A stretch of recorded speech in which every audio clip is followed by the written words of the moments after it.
નમસ્કાર વિદ્યાર્થી મિત્રો, આજે આપણે બીકોમ સેમ 3 માં ન્યૂ એજ્યુકેશન પોલિસીમાં ચેપ્ટર 1 વસ્તી વિષયક અભ્યાસની રીતમાં જ્યારે આપણે પ્રમાણિત વસ્તી આપી હોય તો કઈ રીતે દાખલો ગણવો અને કઈ સૂત્રથી કરવો એના વિશે આપણે માહિતી લઈશું અને એક દાખલો ગણીશું. તો આજે પ્રમાણિત મૃત્યુ દરનો આપણે દાખલો ગણીશું. ઓકે, તો પ્રમાણિત મૃત્યુ દર is equal to sigma x W ભાગ્યા ડબલ્યુ, એને આપણે એસડીઆર પર કહીશું. ઓકે, જો પહેલાં આપણે આ રીતની વસ્તી આપી હશે, દર હજારે મૃત્યુ આપ્યો હશે એટલે મૃત્યુ દર આપ્યો હશે, એ પ્રમાણિત વસ્તી આપી હશે, વસ્તી બીજી જો આ એ માટે છે ના બી માટે છે, શહેર માટે. અહીંયા વસ્તી હજારમાં આપી હશે, દર હજારે મૃત્યુ દર આપ્યો છે અને x2 W2 શોધવાનું અને x1 W1 શોધવાનું. ઓકે, પહેલા માટે આપણે x1 W1 આપ્યો અને બીજા માટે x2 W2 આપ્યું. ઓકે, આપણે x1 W1 કઈ રીતે શોધવાનું એના વિશે માહિતી આપો. તો પહેલા તો આપણે x1 આપણે મૃત્યુ દર છે ને દર હજારે મૃત્યુ, એને x1 ગણશું અને w એ આપણે પ્રમાણિત વસ્તીને w કરશું. ઓકે, તો આનો અને આનો ગુણાકાર કરશું તો આપણે x1 W1 મળશે. ઓકે, તો 45 ગુણ્યા 5 કરશું તો આપણને 225 મળે. ઓકે, 225. પછી 20 ગુણ્યા 35 કરશું, પ્રમાણિત વસ્તી ગુણ્યા મૃત્યુ દર કરશું, 20 ગુણ્યા 35 કરશું તો 700 મળશે. ઓકે, પછી 25 ગુણ્યા 18 કરવાના તો 450. ઓકે, 18 ગુણ્યા 12 કરશું. ઓકે, તો આપણને મળશે 216. 216. પછી 49 ગુણ્યા 17 કરશું, 49 ગુણ્યા 17 833. આ બધાનો સરવાળો કરશું તો 800, જો પહેલા 225 700 450 216 833 આટલું કર્યા પછી એકવાર ચેક કરી લેવાનું. 225 આવ્યા, 700 આવ્યા, 450 આવ્યા, 216 આવ્યા, 833 આવ્યા તો આપણને આવશે 24 24 જવાબ આવ્યો. અને આનો હવે જો પ્રમાણિત વસ્તીને બી કુલ કરી જ નાખવાનો, તો આપણે કેમ કે એ છેલ્લે અહીંયા જરૂર જોઈશે, આપણે જે સૂત્રમાં છે ને છેલ્લે W છે ને એમાં જોઈશે. ઓકે, 5 35 25 18 ને 27. ઓકે, તો આપણે 110 જેવું જોઈ લઈશું. 5 35 25 118 અને 27.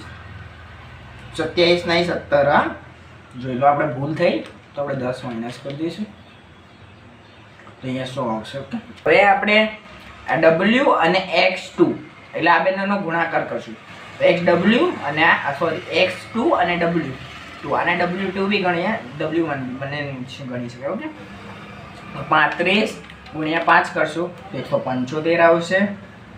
પછી 18 ગુણ્યા 35 કરશું તો 630 આવશે. પછી આપણે 13 ગુણ્યા 25 કરશું ને 25 કરશું તો 325 આવશે. પછી 15 ગુણ્યા આપણે 18 કરશું 270 આવશે. પછી 17 ગુણ્યા 60 કરશું 1020 આવશે. આ બધાનો સરવાળો કરવાનો હવે તો 175 પ્લસ 830 પ્લસ 325 પ્લસ 270 પ્લસ 1020 તો 2420 જવાબ આવે. ઓકે, આ બધાનો સરવાળો કર્યા પછી જો આપણે સૂત્ર મેળવી લઈશું, SDR A is equal to sigma W1 x1 ભાગ્યા W. ઓકે, આ ઊંધું સૂત્ર લખી દીધું. અહીંયા આવશે x1 W1 ભાગ્યા W. ઓકે, હવે x1 W1 જોઈએ 2424 અને W કેટલા આપ્યા છે? 100 આપ્યા છે. W છે 100. ઓકે, ડાયરેક્ટ આવી જશે 24.24. ઓકે, તો SDR is equal to 24.24. SDR B is equal to sigma x2 W2 ભાગ્યા W. ઓકે, x2 W2 કેટલા? 24.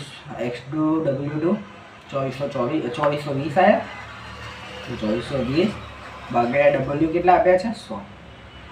એ 100 કરશું બે આપણે શું કે 100 આપ્યા છે તો બે સંખ્યા પછી મીંડું એટલે પોઈન્ટ લગાવી દેવાનો. ઓકે, 2420 અથવા આપણે 24.2 બી કહીશું. આ SDR B છે. આ SDR B is equal to